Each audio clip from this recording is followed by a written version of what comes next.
oblivious and foolish. Hey, what's up, my peeps? Welcome back to a more serious video, I guess. I know usually I'm a little bit more energetic, but it just feels weird matching energy with the content of today's video. So I'm gonna try to speed through this introduction, make it really short. But basically, if you're usually here for silly, kind of funny content, that this is a little bit more of a serious video.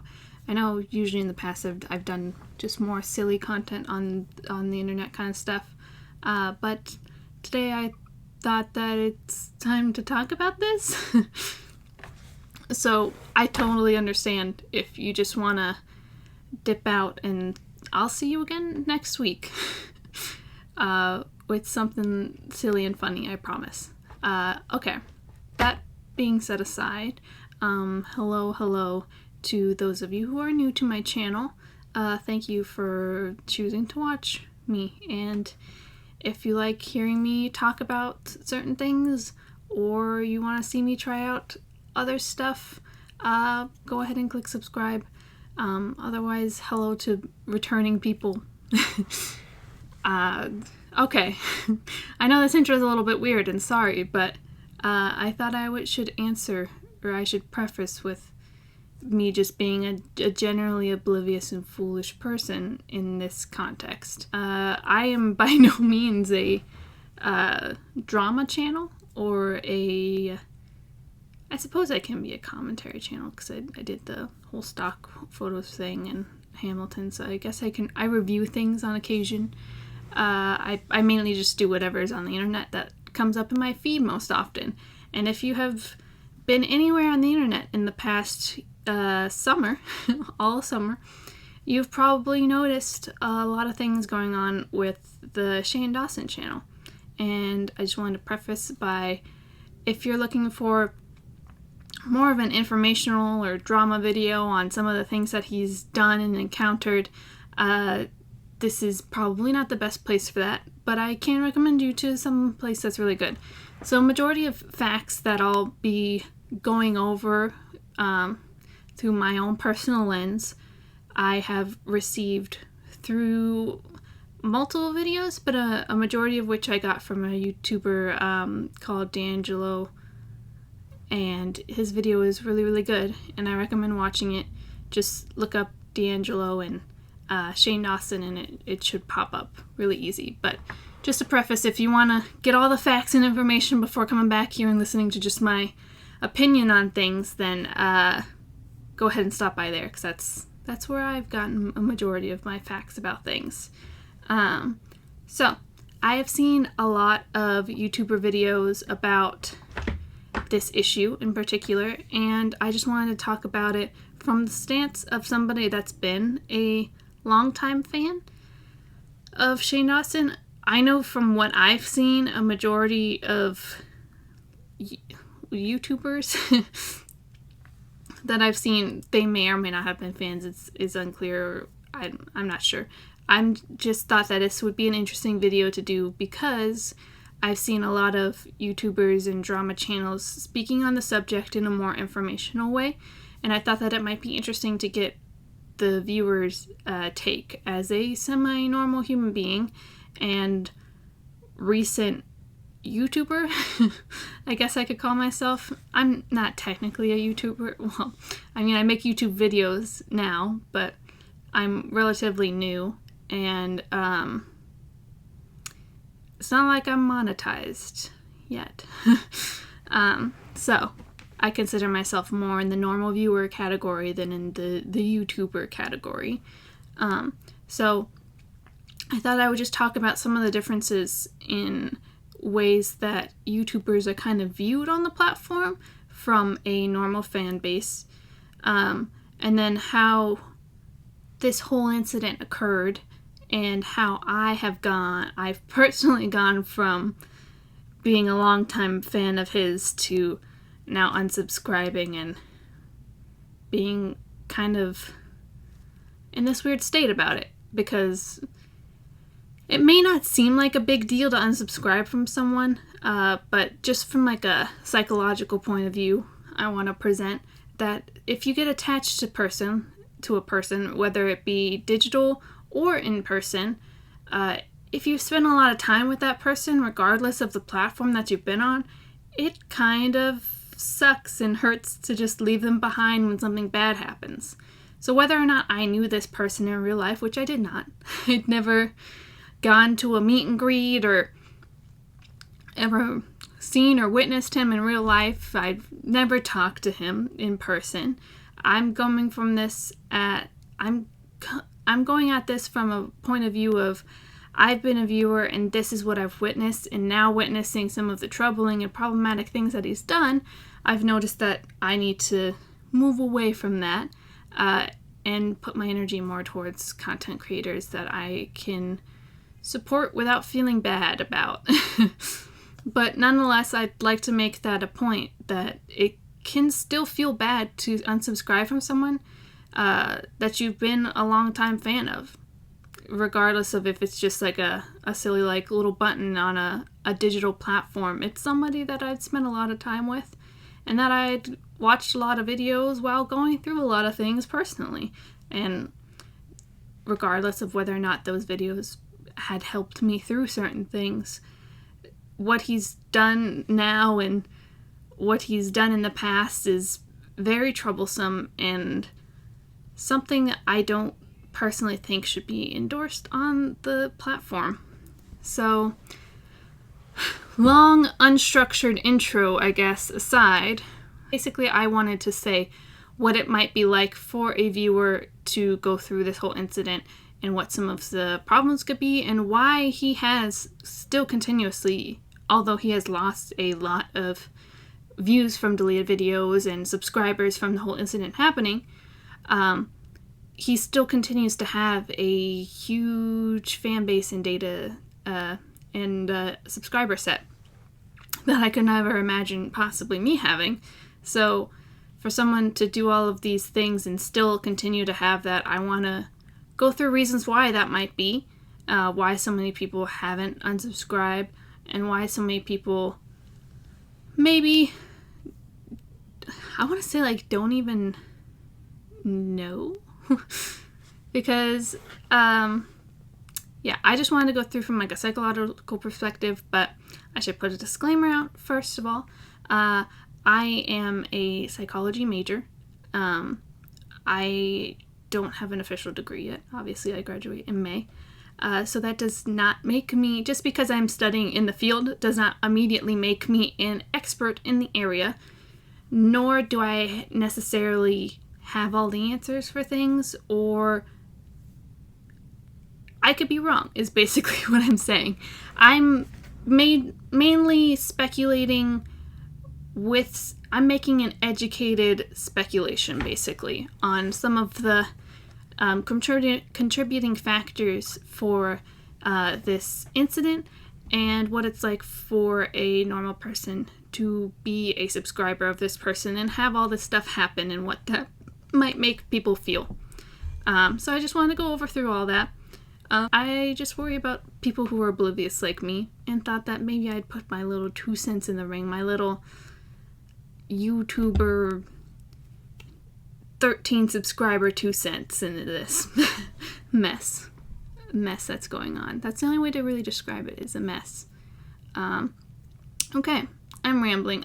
If you like talking videos, then this is probably for you, but if not, I completely understand and I'm very sorry. So, just gonna adjust. I think I should start with my personal history as a Shane Dawson fan and what it's been like. I started watching Shane Dawson 3 or 4 years ago, either end of high school, start of college time. So that's not to say that I wasn't educated when I started watching him. I watched his videos as an adult, practically. If not an adult. 18, possibly. So, as somebody that was an adult and was going into college, I've watched his videos for a long time, and I've seen a slight progression, but I haven't been here the whole time.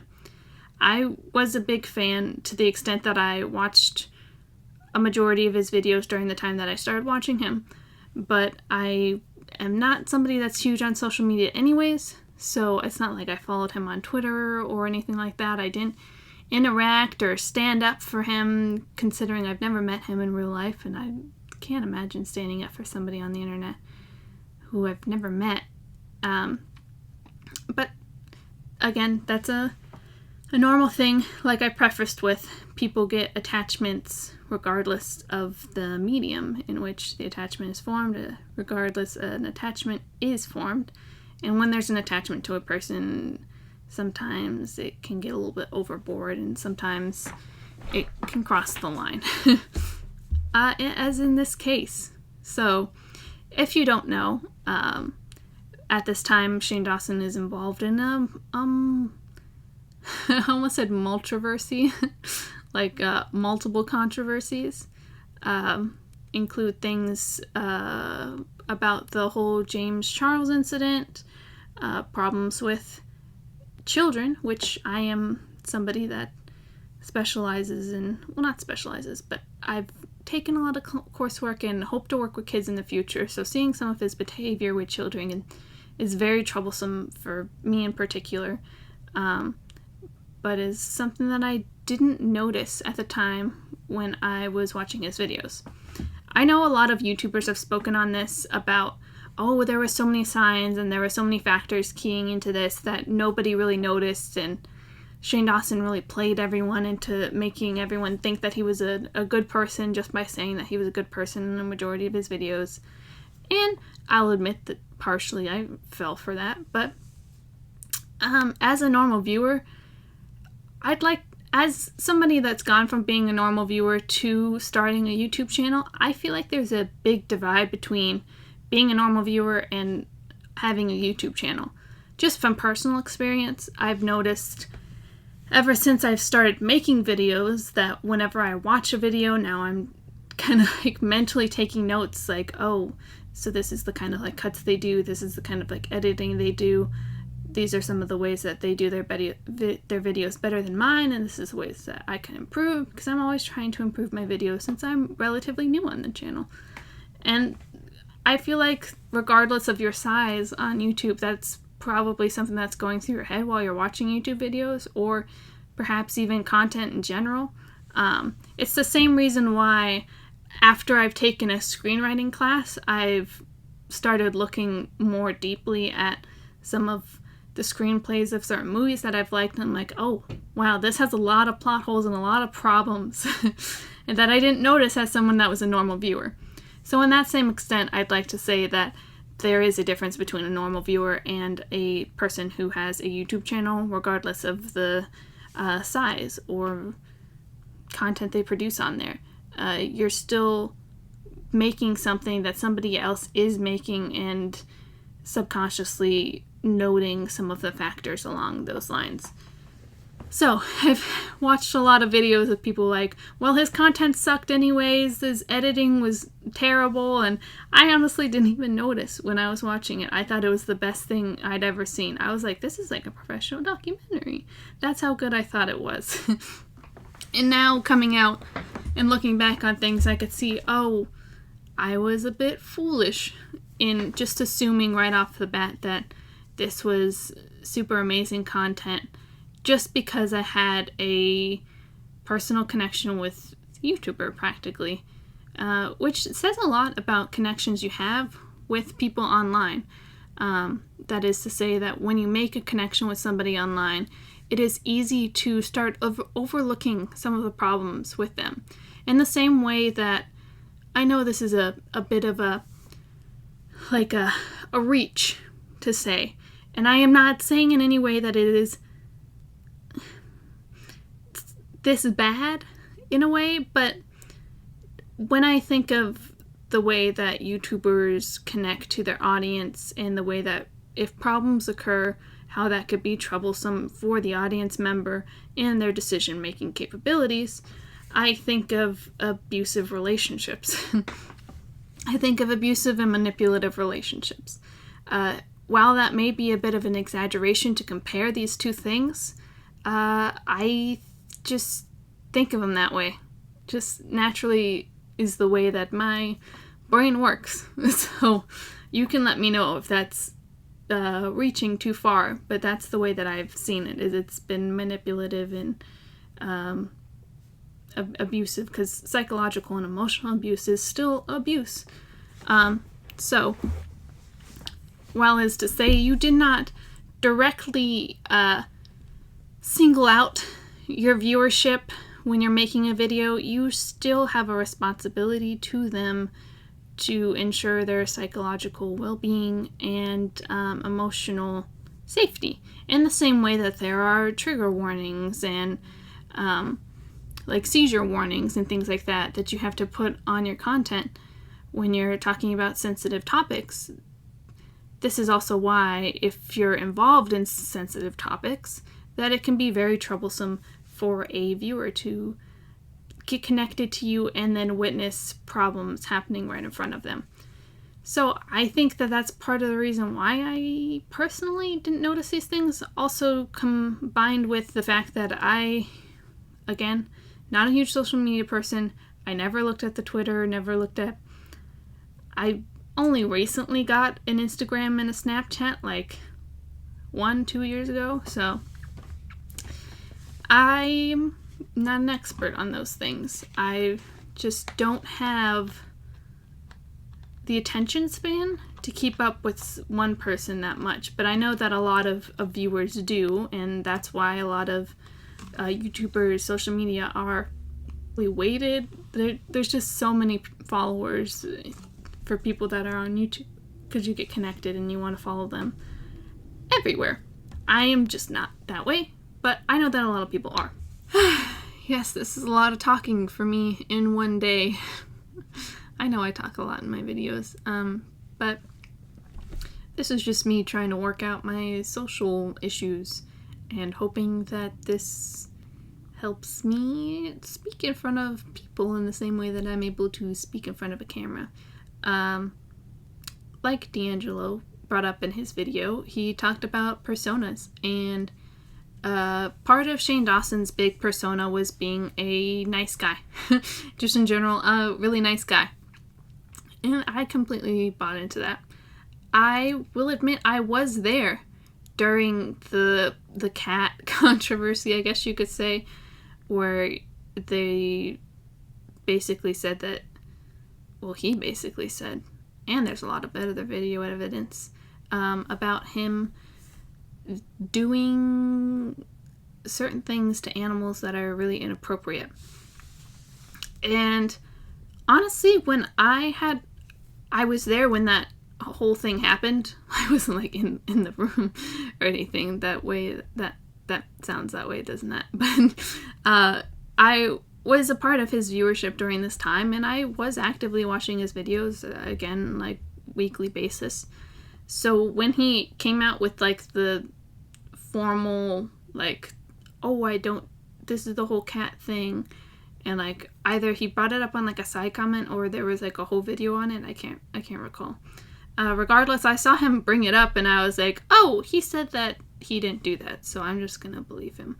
That's naive and silly thinking back on it, but as just a viewer who is looking for content and looking for enjoyment and entertainment, I wasn't really looking into that kind of issue. I was busy with school, honestly, and I thought, I don't need to look into that. If he says that he's not like that, then I believe him because I've seen him in other videos and I've never seen any sign of that before. So that could be a reasoning that other people had. Oh gosh, my voice went weird there, sorry. That could be a reason that other people have. That's just my personal reason. Not to say that everyone has that reason, but it's possible that some other people thought this way as well. So whenever there was a problem that came up with him, I would just watch his videos and call it a day. I'd say, okay, if he says these things and he apologizes, and that's fine. Obviously, now I know that is bad. You should look into things if there's a problem. Don't just take people's word for it. I know that I'm a bit of a really trusting person. That's just in my personal nature. I give people the benefit of the doubt. I choose to trust them unless proven innocent until proven guilty, is what my motto is in life. I choose to think, okay, if they said that it's not something bad, then I don't need to worry about it unless I have something pop up or somebody disagree with me. I'm easily swayed in most things. Not now. Now I'm able to stand fully on the ground, I could say. I'm fully grounded now. But that might also have to do a lot with like my personal self-esteem in the past being relatively low and just assuming that everyone was better than me personally. So that being said, seeing YouTubers like Shane Dawson and problematic figures on the internet went right past me, right over my head. I was like, yeah, everyone's better than me. There's no reason for me to worry about that. Of course, that's things that I've gotten fixed now, and I'm starting to think that I'm an okay person, I guess. I mean, I certainly haven't done any of the things that he did. So that's something counting against him. But now I've been able to realize that there's problems with people and that I just can't relate to. And that I can't justify. Like the whole thing with children, the racism, and past content. Like I said, I would just watch his videos and he'd be like, I already apologized on this thing. And I'd be like, okay. I guess if you've said that you've apologized a lot, maybe I just missed it because I'm not a part of the whole social media thing. So I'm like, okay, maybe I was just wrong. So a lot of what he had said in his videos would make me think that I was okay with what was going on. And I'd be like, okay, I didn't notice anything that's happening specifically in the videos that I watched. And if I didn't notice that, then there must not be a problem. Out of sight, out of mind. So that's kind of what I think is happening with a lot of viewers. At least what happened with me, and is one take that I'd like to explain for why people are sticking with him to the very end. So I know there's a lot of viewership that have been like defending certain aspects, and while I'm someone who used to be a fan, I can easily say that I am not a fan anymore. And I'd just like to make a point that people can change. Like, in a multifaceted way, I can say that YouTubers can change. Somebody that started off small and made it big can change a lot. They can change for the better, they could change for the worse. So you can't exactly always blame somebody who watches somebody else as somebody that's supporting those kind of actions. Because while I was watching Shane Dawson for a lot of that time, I certainly would not approve of those actions had I really known about them and done some adequate research. And I think that is why a lot of the problems that he's had in the past and that have been coming up now have been under the radar for so long. People tend to, at least people that I've experienced, tend to steer clear of things that, okay, let me rephrase this. So, in psychology, there's a lot of issues with having something contradict your own belief. I mean, wow, what a shocker. No one knows that, right? But it goes deeper. It's rather than it's not a surface level problem where it's just like, oh, your belief contradicts with mine. I should be able to easily get over it and accept that this is true and this is true. If a belief is very solid to your core, to who you believe you are, to your self-image, then it's really hard to allow something to disagree with it. So, when presented with an apology about, or not an apology, a phrase about how he does not do inappropriate things with animals, I just accepted it because I had already concretely founded the belief that Shane Dawson was a good person and that he had all of these videos that I'd seen with him going for him. I had watched food hack videos and conspiracy videos, and while I knew he had a podcast and other things, I wasn't involved in those, and I just went for what I thought was simple, easy, mindless content. Just silly, funny jokes. He was over the top. He was seemingly very nice. And then eventually that kind of became his brand, was being nice. Which I can agree with. I can agree with somebody's brand being being a nice person. Like, that's pretty cool. But in a way, it kind of got to a problematic point without all this stuff being brought up, that he had become the, savior of YouTube, which is an issue in and of itself. Because when you title somebody the savior of anything, or the kind of hero of YouTube, the kind of person who will always go and help somebody else with their problems, then it becomes very hard to look away and notice some of the problems that they've had in their life.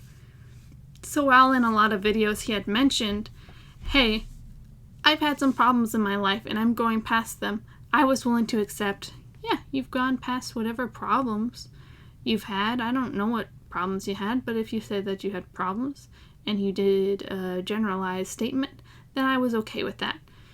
But these go beyond just simple surface level problems, which is the issue here. The issue here on the table is that Shane Dawson's content has been terrible for a long time and had transitioned so easily into being about goodness and doing an emotional help and everything without anyone even noticing a lot of the emotional distress he had already caused. Like, doing blackface is not okay. Certainly in the respect that it was blatantly just to make fun of black people. Like, very blatantly. Like, I had never seen any of these videos that he had been doing.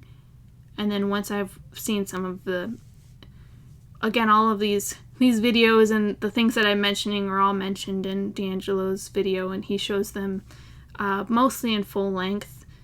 And I don't have the heart to find those things and find a way to edit them in here and show them, and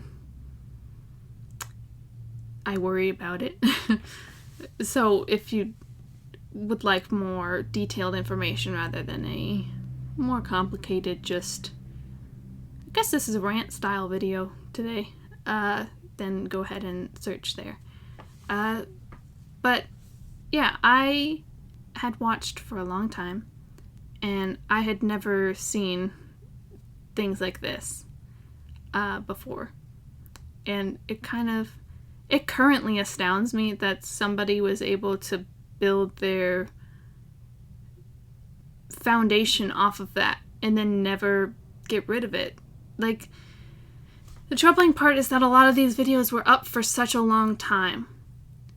Like, after proclaiming that you're a good person and that you've moved past a lot of these issues, you've continue to keep them on the internet, even though they can cause emotional distress. And while him being an empath has become a bit of a meme on just society in general, it doubly doesn't make sense that you're an empath, in the way that you wouldn't be able to tell that those kind of things would hurt other people's feelings. And this is why your career has been on a decline. There we go. Gosh, I'm an English major. Downcline. That's a new one. Okay, decline. Sorry, I get weird after talking for so long. Not used to talking for this long. On a congruent basis on one specific topic in general. So, one thing I'd like to talk about more specifically while I'm here explaining Viewership's views of certain things through Shane Dawson's career. Gosh, that's hard to say after a while. How has it been so long that name has become so popularized, and yet it's a difficult thing to say all at once? It might just be me. Okay. His apology video is not for me, very obviously. I am somebody that is not black or of a targeted audience that he had made fun of. I am Irish and Hispanic and American, obviously, and somebody that visually is white. So visually speaking, those things were not aimed at me, nor did I really see them, because I was not a part of his viewership at that time, and it was like, there were so many videos there that I just ignored it and started working from where I started, obviously. So that apology is not for me by any extent, and so it's not my place to accept. But it is I'd like to say it's my place to say that was not good still. Like, personally speaking, from my perspective, just structurally and looking at it from an objective-ish kind of viewpoint, it wasn't good. I had come from watching Jenna Marbles' apology video and feeling weird. I have also been a longtime Jenna Marbles fan and will continue to be a Jenna Marbles fan, because she has been able to handle things in a very grown-up way, which I cannot say for Shane Dawson, who went on a live stream and started yelling at a woman on TV about her talking about certain issues that you shouldn't say are being used for a manipulative purpose. I don't know if I'm alone in this kind of frame of thinking, but I mean, if you've gone through abuse and other serious things, I don't think it's necessarily right to start screaming at a TV about how you're manipulative because you brought it up as part of your reasoning. And while I admit that Tati did not exactly take responsibility fully in her video and kind of placed it all on Jeffrey and Shane, I will say that it does not warrant you shouting those kind of things during a live stream situation. And after someone that had been watching him for a very long time, seeing that live stream, frankly, was a surprise to me. I know it wasn't a surprise to a lot of people that had seen this coming for a while, but personally, I had seen it and I was like, oh, this is not the person that I thought you were. I had always looked up to Shane as somebody that was super empathetic and was always helping with people's problems, albeit a weird population of people's problems, which I'll get into in a second. But he was supposed to be somebody that was super understanding and felt what other people felt on an emotional level, and yelling at somebody through the TV about them being manipulative right before they say something bad that you had done and then cutting off there isn't a good look. It's not. Because if you truly were somebody that has been empathetic and always feeling towards other people, then you wouldn't do that? I don't know. Personally speaking, as a viewer, it had seemed like Shane had been making a slight change in his attitude ever since the Jeffree Star series, but I'll admit, looking back on it, there were signs that there was an issue long before that. So, yeah, okay. Where did I say I was going? So, Shane had been the savior of YouTube, and he had commonly talked about and done on his channel documentaries helping certain YouTubers get through their problems and issues and showing the internet a whole new side of people. From Tana Mojo to Jake Paul to Jeffree Star to... what was the other girl? Graveyard Girl? I don't know if that's what her name was or not. I feel like I'm close, but I feel like I'm wrong. Sorry if I'm wrong. But an issue there was you helped kind of all of the white large creators that were on YouTube. So it's like, oh, interesting choice? Not a good look. In hindsight, I guess. I had always passed it off as like, oh, these are the most troublesome, controversial ones that are the people that need the most help. But isn't it nice to help somebody that isn't somebody that's super problematic? Is something that I've been asking myself now, looking back on it. Because I used to think, okay, well, it doesn't really matter who he's helping as long as he's helping someone. But looking at it now from a different point of view, seeing some of the past transgressions, it's not great to do that. It's not great to go from a history of racism and problems with animals and problems with kids and beauty drama to then go throw yourself into the most problematic people on YouTube's lives. So going from being problematic to saving problematic people without so much as a seeming progression isn't good.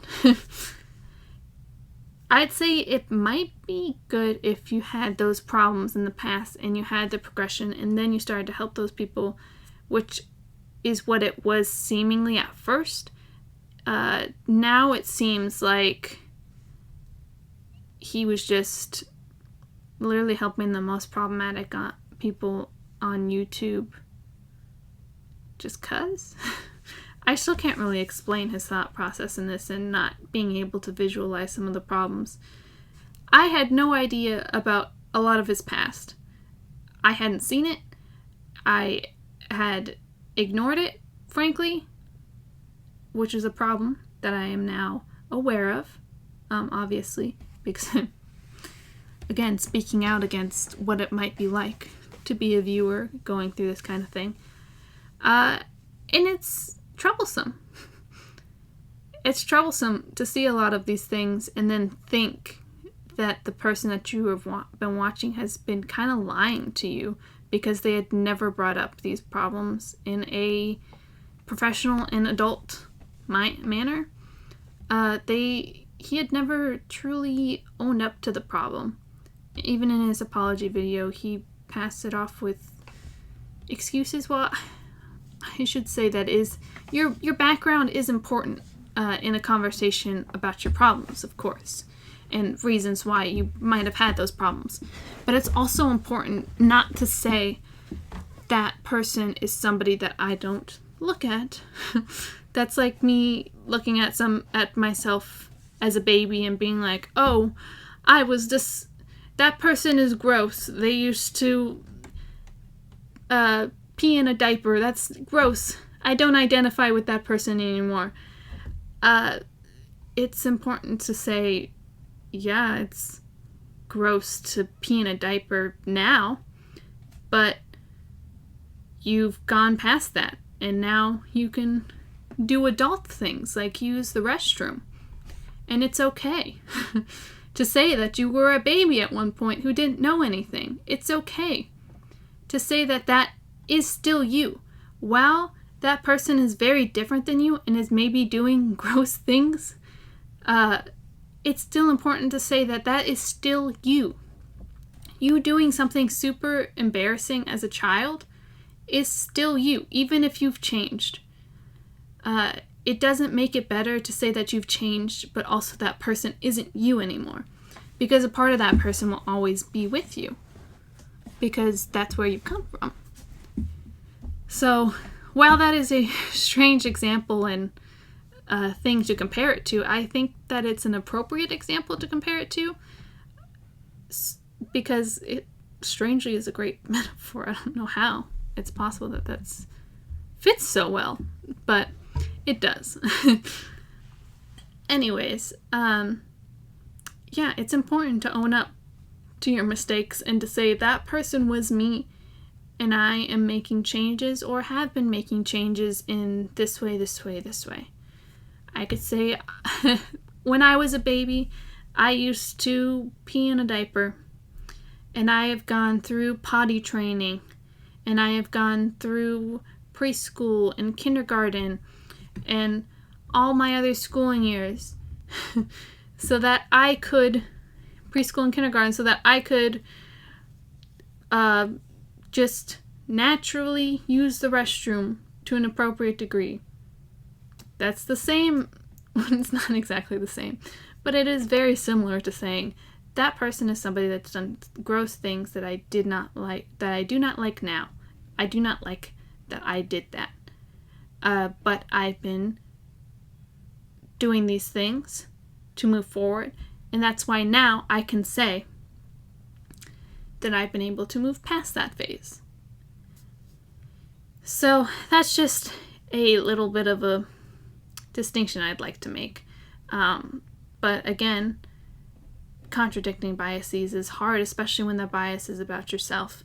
Your self-image, anything that goes against your self-image is really troublesome to think about. That's why a lot of times when you're thinking about race differences specifically, it's hard for a lot of